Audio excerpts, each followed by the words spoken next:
अस्सलाम वालेकुम। मेरा नाम वलायत है। मैं माड़ा बंदा गरीब हाँ। कोई वाली वारस नहीं भतीजे कोले हुन्ना तो उन्हें एक निक्की सारी दुकान ला के दित्ती है। जे कोई गुंजाइश होए चलो बंदा वादा कर लैंदा। 3000 रुपया किराया देईदा है दुकान का।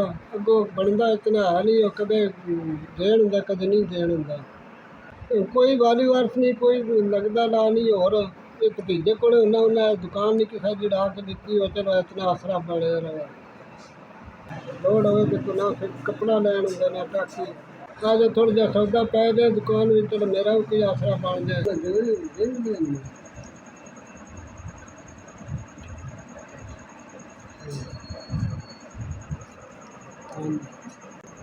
साडी बड़ी बड़ी मेहरबानी, अल्लाह पाक तो चोखा दे कि जिन्हें इमदाद की माड़े बंदे की। चलो इतना तुहाडा भी लख ही है। वो 5000 रुपया तुहाडा आ गया, अल्लाह खैर करे तुहाडी। ते वो मैं अपनी दुकान में पा लांगा, कोई बिक दे छड़ा मैं कोई वजह। अल्लाह पाक तुहानू चोखा दे कि अल्लाह पाक जिंदगी दे तुहाडे बच्चों की तुहाडी जिन्हें इमदाद की 5000। दुआवां ने साड़ियाँ दुआवां ही आनियां, तोड़ ताईं दुआवां रहनियां मरने तक इंशाअल्लाह। अल्लाह पाक तुहानू तंदरुस्ती दे ते चोखा बाज करे।